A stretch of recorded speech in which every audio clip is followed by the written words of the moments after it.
This channel does not promote any violence, harmful, or illegal activities. All content provided by this channel is meant for an educational and information purpose only. বছরভর প্রতীক্ষার অবসান। মা আসছেন, মহালয়া ইতিমধ্যেই হয়ে গিয়েছে, কিন্তু আকাশ তো মন খারাপ। মাঝে মাঝে ভিজে মেঘ সরিয়ে শরতের যে ঝলমলে রোদ উকি দিচ্ছে, জানান দিচ্ছে ছুটির আমেজ। কিন্তু চারপাশের পরিস্থিতি কোথাও গিয়ে অন্যান্য বছরের তুলনায় এবারে দুর্গাপুজো হয়তো একটু আলাদা। কিন্তু বছর ভরে প্রতীক্ষাকে তো উপেক্ষা করা যায় না। পুজোর নানান খবর দিয়ে শুরু করছি শারদাঞ্জলি। জুলেখা রয়েছে আপনাদের সঙ্গে।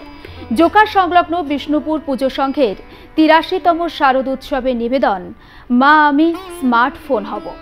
মানব জীবনে স্মার্টফোনের খারাপ প্রভাব নিয়ে ফুটে উঠেছে বিষ্ণুপুর পূজা সংঘের পুজোর আঙ্গিক।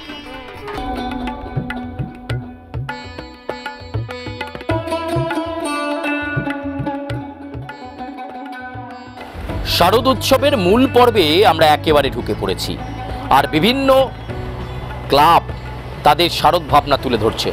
আমরা রয়েছি বিষ্ণুপুরের পূজা সংঘে, আর বিষ্ণুপুর পূজা সংঘ এবছর ৮৩তম বর্ষে তাদের নিবেদন, মা আমি স্মার্টফোন হব। হ্যাঁ, স্মার্টফোনের কুপ্রভাব এবং তার জন্য আমরা আমাদের জীবনশৈলী যে রয়েছে তার মধ্যেও কতটা পরিবর্তন আসছে, কতটা ব্যাড এফেক্ট পড়ছে, সেটাই এখানে ভাবনায় রূপায়ণ করা হয়েছে।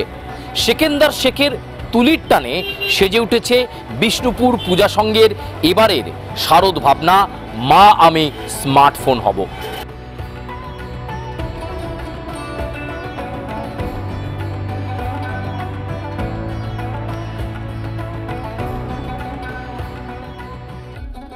মণ্ডপের আঙ্গিকে মানুষ কতটা স্মার্টফোনে ব্যস্ত হয়ে যাচ্ছে, তারা তাদের প্রিয়জন থেকে দূরে সরে যাচ্ছে, তাদের পড়াশোনা থেকে দূরে সরে যাচ্ছে, তাদের যে কাজ সেই কাজের মনোসংযোগ থেকে দূরে সরে যাচ্ছে, সেটাই ফুটিয়ে তোলা হয়েছে।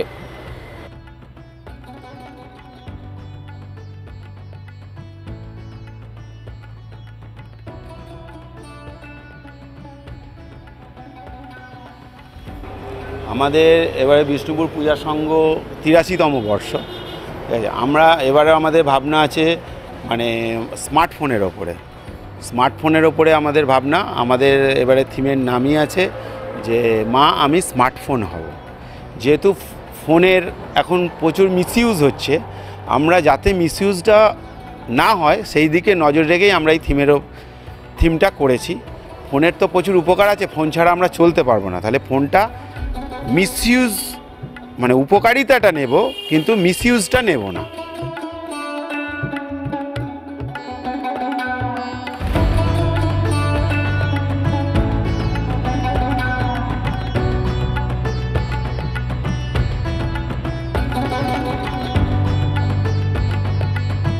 এই মণ্ডপে ঢুকলে আপনি দেখতে পারবেন একের পর এক কার্টুন করে পুতুল বানিয়ে রাখা আছে, তার পাশে আপনার ব্যাট দেওয়া আছে, ব্যাডমিন্টন দেওয়া আছে, প্লাস আদত সাইকেল, বই, হাতে ফোন, সব রকমই ব্যবস্থা করে রাখা আছে। কিন্তু সেইটাকে যেটা যখন প্রয়োজন সেই জিনিসটাকে নিয়ে আমাদের থাকা উচিত।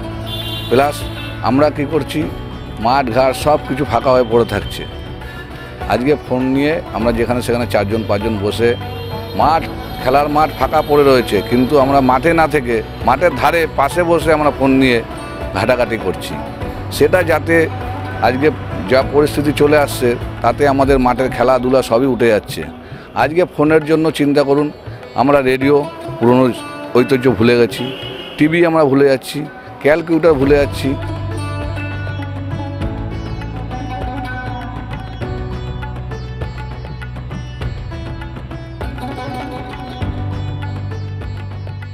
তাদের একটাই বার্তা যে ফোন জরুরি জিনিস, সেটা ঠিক, কিন্তু এটাও মানতে হবে তার ব্যাড এফেক্টের মধ্যে যেন আমরা না পড়ি। তাই এই সামাজিক সচেতনতার বার্তা দিয়ে আর+ নিউজ শারদাঞ্জলি সম্মান ২০২৪ কি জিতে নিতে পারবে বিষ্ণুপুর পূজা সংঘ, তা বলবে আগামী সময়। ক্যামেরা জয়ন্তর সঙ্গে সুচারু, আর+ নিউজ, বিষ্ণুপুর।